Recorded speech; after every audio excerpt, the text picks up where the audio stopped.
Hello friends, मैं अश्वनी कुमार ज्ञान 24x7 से। आज हम कवर करने वाले हैं सिक्स क्लास की ज्योग्राफी का पार्ट 2। ठीक है, पार्ट 1 हम इसके पहले कर चुके हैं। तो आगे पढ़ते हैं। हमने अभी तक पढ़ लिया था यहाँ तक, सौरमंडल के ऊपर तक। ठीक है, अब हम पढ़ते हैं इसके आगे। तो सौरमंडल सौरमंडल मैंने बताया था पहली क्लास में भी कि सौरमंडल का मतलब क्या होता है। सौरमंडल का मतलब होता है सौर परिवार। और इस सौर परिवार में कौन कौन आता है?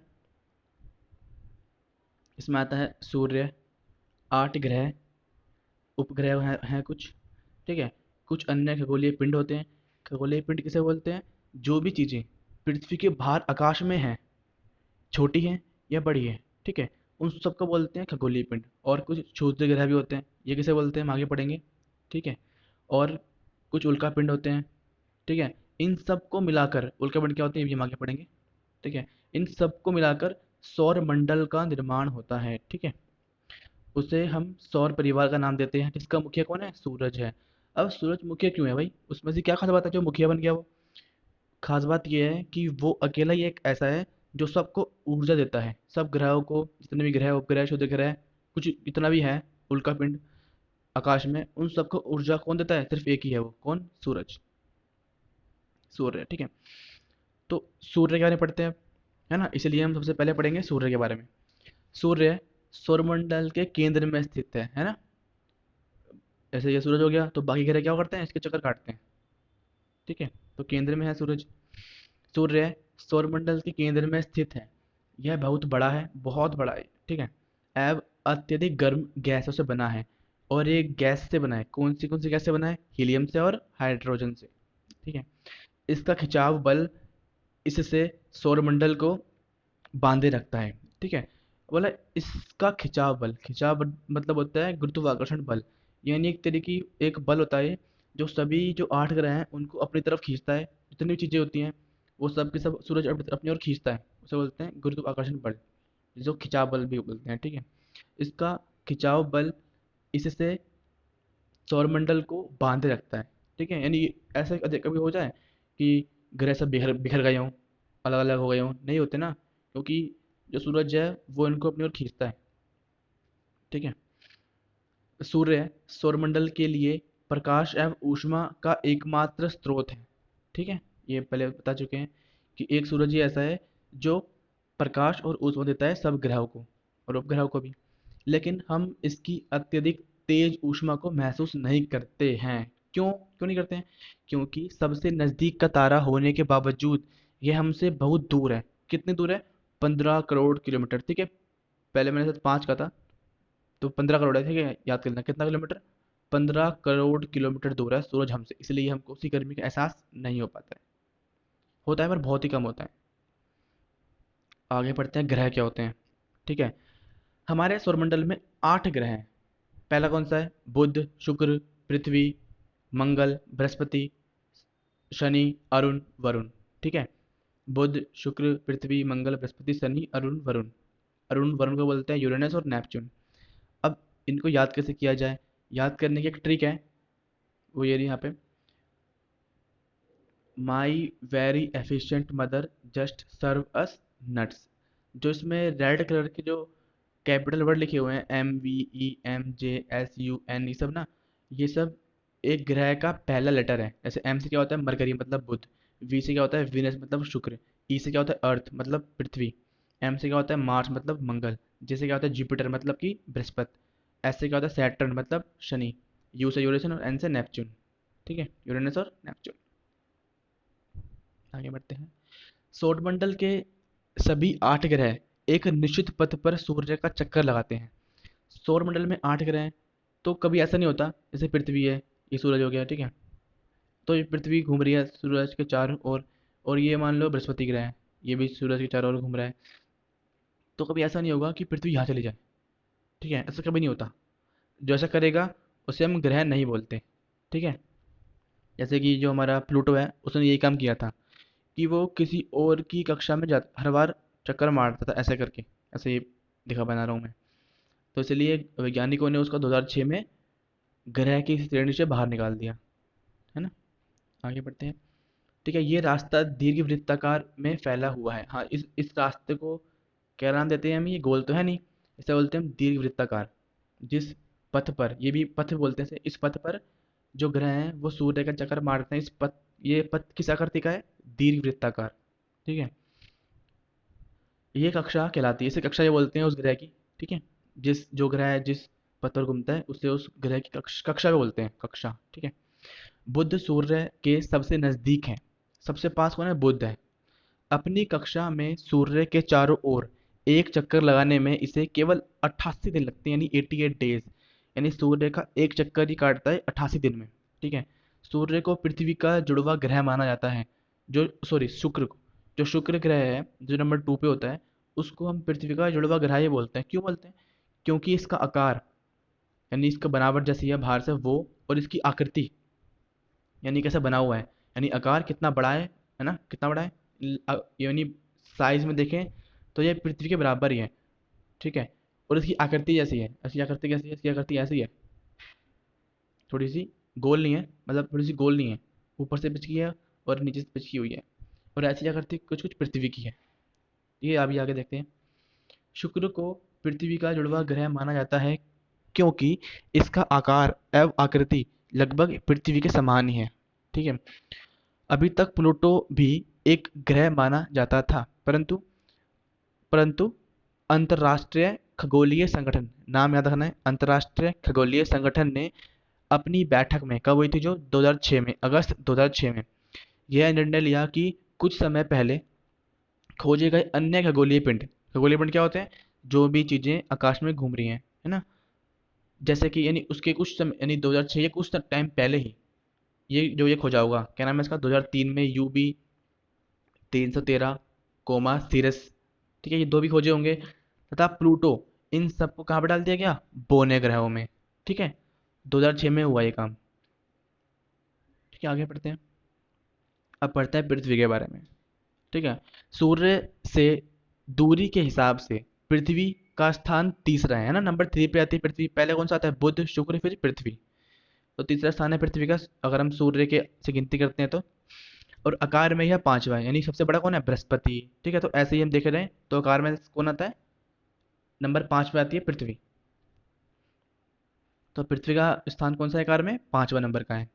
ठीक है, यह क्षुद्रों के पास थोड़ी चपटी, सॉरी, ध्रुवों के पास, यह ध्रुवों के पास थोड़ी चपटी है। अब मैंने जैसे बताया था पहले कि अगर मैं ये बनाऊं गोला, अगर मैं इसको ऐसे बांटता हूँ दो भागों में, तो ये कौन सा होता है? उत्तरी ध्रुव, ओ सॉरी, उत्तरी गोलार्ध। और जो नीचे वाला ये कौन सा गोलार्ध है? दक्षिणी गोलार्ध। तो ध्रुव हम इसे बोलते हैं एक कोने के एरिया को, जो एकदम ऊपर का एरिया है, ये दोनों ध्रुव होते हैं। लेकिन ये उत्तरी गोलार्ध में है तो इसे बोलेंगे हम उत्तरी ध्रुव, ये दक्षिणी गोलार्ध में है तो इसे हम बोलेंगे हम दक्षिणी ध्रुव। ठीक है, ध्रुवों से ये थोड़ी चपटी है पृथ्वी। ठीक है, यही कारण है, ध्रुवों के आस पास चपटी होने के कारण ही, यही कारण है कि इसके आकार को भूआब कहा जाता है। पृथ्वी गोल नहीं है, पृथ्वी का आकार कैसा है? भूआब है। भूआब का अर्थ है पृथ्वी के समान आकार। ठीक है, जीवन के लिए अनुकूल परिस्थितियां संभवतः केवल पृथ्वी पर ही पाई जाती हैं। हम ये बोल रहे हैं कि पृथ्वी पर ही ऐसी संभावनाएं हैं जहाँ पे कोई व्यक्ति या कोई भी चीजें, कोई भी जीव जंतु जी सकता है। ठीक है, पृथ्वी ना तो अधिक गर्म है, ना तो इतनी गर्म है कि हम उबल जाएं, और ना ही इतनी अधिक ठंडी है कि हम जम जाएं। ठीक है, तो किसी आदमी के या किसी भी जीव जंतु के जीवन के लिए बहुत आवश्यक जो भी परिस्थितियां होती हैं वो पृथ्वी पर है। परिस्थिति क्या होती है? कि जिस भी परिस्थिति, मतलब कि इससे कोई कहीं पर रह पाए, है ना तो जल जाए गर्मी की वजह से, और ना ही ठंडी की वजह से जम जाए। ठीक है, वायु में जीवन के लिए, ठीक है, वायु में जीवन के लिए आवश्यक गैसें, जैसे कि, ठीक है, जो हमारे जीवन के लिए आवश्यक है, वो परिस्थितियां पृथ्वी पर है। वायु में जीवन के लिए आवश्यक गैसें, जैसे कि ऑक्सीजन मौजूद है पृथ्वी पर। जो वायु है ना, उसके अंदर ऑक्सीजन मौजूद है, जिसकी वजह से हम सांस ले पाते हैं। इसकी इन्हीं कारणों से पृथ्वी सौरमंडल का सबसे अद्भुत ग्रह है, क्योंकि इसमें जीवन है और किसी ग्रह पर जीवन नहीं है। ठीक है, ना ही ऑक्सीजन है इसलिए। ठीक है, अंतरिक्ष से देखने पर पृथ्वी नीले रंग की दिखाई पड़ती है। क्यों दिखाई पड़ती है? क्योंकि इसकी 2/3 सतह, यानी ऊपर से देखें हम, 2/3 सतह कैसी है? पानी से ढकी हुई है, इसीलिए इसे नीला ग्रह भी बोलते हैं। अब 2/3 सतह का मतलब क्या होता है? 2/3 का मतलब होता है 2/3। ठीक है, यानी 2/3 सतह इसकी पानी से ढकी हुई है। अब इसका मतलब क्या है कि अगर मैं पृथ्वी को 3 भागों में बांट दूं, अगर मैं पृथ्वी की सतह को 3 भागों में बांट दूं, तो इसमें से 2 सतह पर मिलेगा पानी और एक पर मिलेगा जमीन। ठीक है, तो हो गया 3। तो इसको हम एक तरीके से और समझ सकते हैं कि ये रही पृथ्वी। अगर मैंने पृथ्वी के 3 हिस्से कर दिए, तो इन सतहों पर क्या है? पानी है। जो बच गया इस पर क्या है? जमीन है। ठीक है, 2/3। अब आते हैं चंद्रमा के बारे में। तो हमारी पृथ्वी के पास केवल एक ही उपग्रह है, उसका नाम क्या है? चंद्रमा। हमारी पृथ्वी के पास एक ही उपग्रह है, उसका नाम क्या है? चंद्रमा।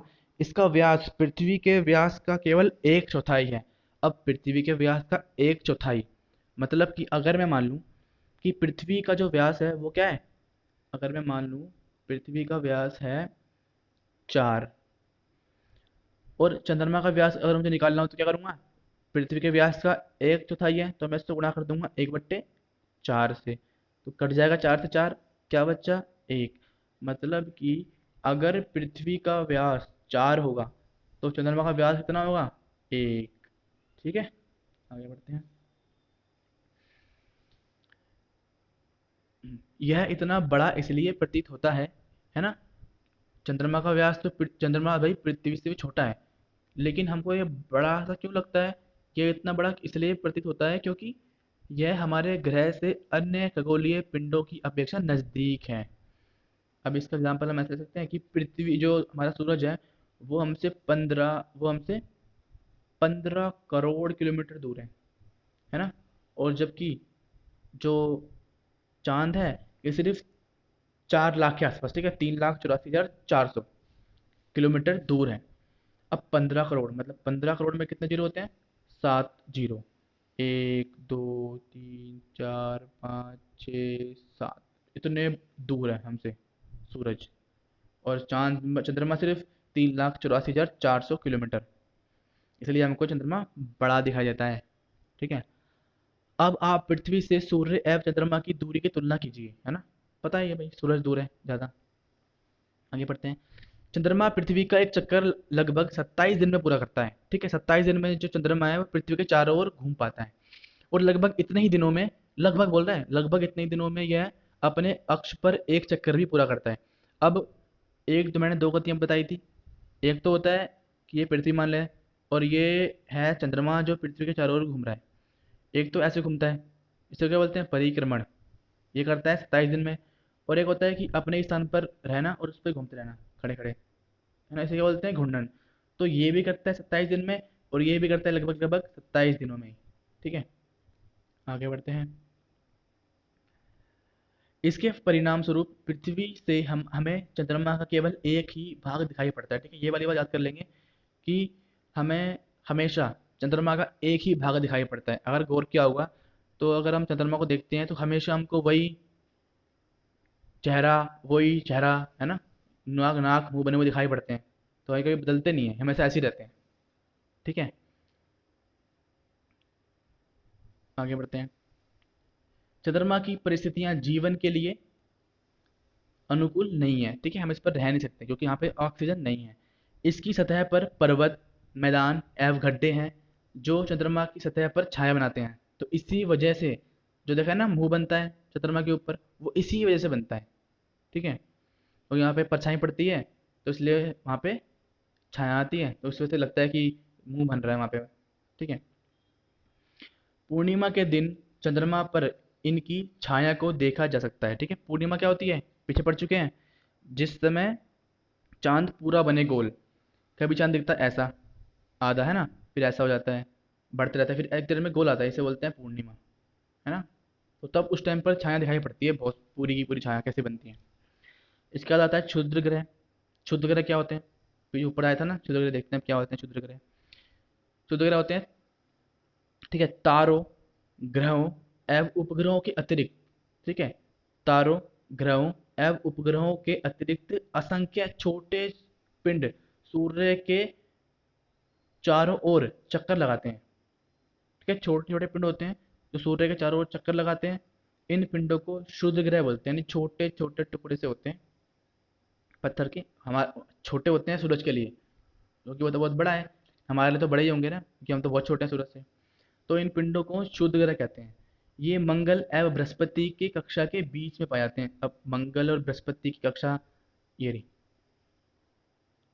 ये है मंगल ग्रह की कक्षा, सॉरी,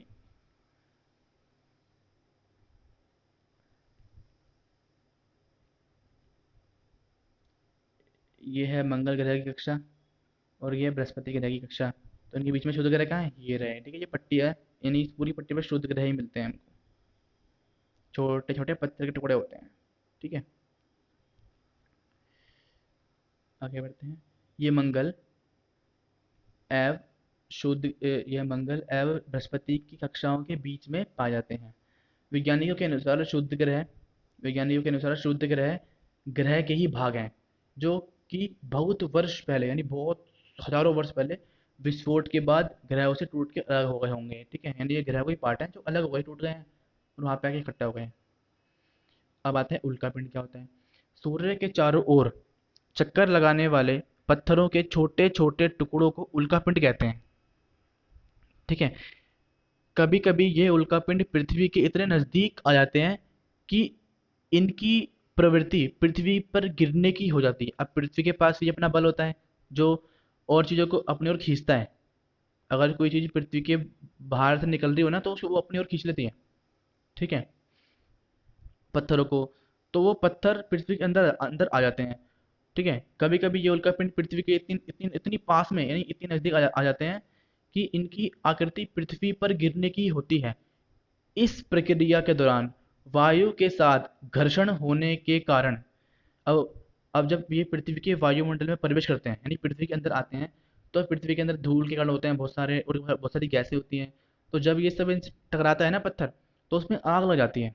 ठीक है, ठीक है, इनकी प्रवृत्ति के अंदर क्या होती है, ठीक है, कहाँ गया, हाँ। इस प्रक्रिया के दौरान जब अंदर घुसता है वो, तो वायु के साथ घर्षण, यानी वो घिसता है धूल के कण के साथ में और वायु के साथ में घिसता है वो पत्थर, जो बाहर से उल्कापिंड, पत्थर नहीं उल्कापिंड। तो उल्कापिंड घर्षण होने के कारण ये गर्म होकर जल जाते हैं। ठीक है, फलस्वरूप चमकदार प्रकाश उत्पन्न होता है। तो जलेगा तो प्रकाश तो उत्पन्न होगा ही। ठीक है, कभी कभी कोई उल्का पूरी तरह जले बिना पृथ्वी पर गिरते हैं, जिससे धरातल पर गड्ढे बन जाते हैं। तो कोई पत्थर गिरेगा अगर ऊपर से, तो गड्ढे तो बनेंगे ही बनेंगे, है ना। ठीक है, ठीक है, आगे चलते हैं। क्या आपने तारों वाले खुले आकाश में एक ओर से दूसरी ओर तक फैली चौड़ी सफेद पट्टी की सतह एक चमकदार रास्ते को देखा है? कुछ नहीं बोल रहा, ये बोल रहा है, ये एक ओर से दूसरी ओर फैली हुई सफेद रंग की चमकदार पट्टी को देखा है? हाँ, देख ही रहे हैं, हमारे बगल में फोटो है। और इसके नीचे क्या लिखा हुआ है, आकाश गंगा। ठीक है, यह लाखों तारों का समूह है। ओहो, नहीं, इसमें बहुत लाखों तारे हैं। तारे क्या हैं, सूरज, मतलब इसमें लाखों सूरज हैं। और सूरज कहाँ मिलते हैं, सौर मंडल में। तो मतलब इसमें बहुत सारे सौर मंडल होंगे, है ना। यह लाखों तारों का समूह है। यह पट्टी आकाश गंगा, यानी मिल्की वे कहें अंग्रेजी में, और हिंदी में कहेंगे आकाश गंगा है। यानी ये आकाश गंगा में लाखों सूरज होते हैं। और लाखों सूरज हैं, मतलब सूरज कहाँ होते हैं, एक सौर मंडल में। ठीक है, यह हाँ, ठीक है, हमारा सौरमंडल इस आकाश गंगा का एक भाग है। ठीक है, प्राचीन भारत में इसकी कल्पना, यानी जब प्राचीन भारत में इसको इसको बनाया, तब इसको देखा ना, यानी कुछ भी करा, इसको देखा, इसको तो तब नहीं बना था, लेकिन फिर भी इसको देखा समझा, कैसे देखा होगा ये तो वही जानते हैं। आकाश में प्रकाश की एक बहती नदी से की गई थी। यानी इसकी कल्पना कैसे की गई थी कि एक प्रकाश की नदी है जो बह रही है वहाँ पे, तो इसलिए क्या बोला इसको, आकाश गंगा। उस टाइम पर फेमस नदी कौन सी थी, गंगा थी, तो बोल दिया गंगा नदी है। आकाश प्रकाश की एक गंगा गंगा है, उसको क्या बोल दिया, आकाश गंगा, क्योंकि आकाश में थी, से की गई थी। इस प्रकार इसका नाम आकाश गंगा पड़ा था। आकाश गंगा करोड़ों तारों, बादलों, इसमें क्या होते हैं, तारे होते हैं, बहुत सारे तारे हैं, मतलब सूरज होते हैं, बादल होते हैं, दिख ही रहे हैं बादल हैं बहुत सारे, और गैसें होती हैं बहुत सारे, ठीक है। तो ये इन सब से बनी होती है। इस प्रकार की लाखों आकाशगंगाएं मिलकर ब्रह्मांड का निर्माण करती हैं। यानी कि सोचो कि एक पृथ्वी है, एक सौरमंडल का भाग। सौरमंडल मतलब सूरज, और सूरज कहाँ मिलते हैं बहुत सारे? सौरमंडल में। सौरमंडल बहुत सारे कहाँ हैं? आकाशगंगा में। और ऐसी लाखों, है ना, ऐसी लाखों लाखों आकाशगंगाएं मिलकर ब्रह्मांड का निर्माण करती हैं। सोचो कि ब्रह्मांड कितना बड़ा होगा। ब्रह्मांड की विशालता की कल्पना करना अत्यधिक कठिन है, बहुत बहुत बड़ा होता है। वैज्ञानिक अभी भी इसके बारे में अधिक से अधिक जानकारी एकत्र करने में जुटे हैं, ठीक है। एकत्र मतलब होता है इकट्ठा करना। इसके आकार के संबंध में हमें कोई जानकारी नहीं है, लेकिन फिर भी हम जानते हैं कि हम सभी इसी ब्रह्मांड का हिस्सा हैं। तो रहते तो हम यहीं पर ही हैं, पर ब्रह्मांड कितना बड़ा है ये किसी को नहीं पता। आगे बढ़ते हैं। क्या आप ब्रह्मांड के साथ अपना संबंध बता सकते हैं? आप पृथ्वी पर रहते हैं, हम पृथ्वी पर हैं, ठीक है भाई। तथा पृथ्वी सौरमंडल का एक भाग है। और सौरमंडल पृथ्वी से कितनी करोड़ किलोमीटर दूर है? 15 करोड़ किलोमीटर दूर, ठीक है। और हमारा सौरमंडल आकाशगंगा यानी मिल्की वे का एक भाग है, जो ब्रह्मांड का हिस्सा है। और ब्रह्मांड से जुड़े इस तथ्य पर विचार कीजिए कि इसमें लाखों आकाशगंगाएं हैं, जिस हर एक आकाशगंगा में लाखों सूरज हैं, है ना।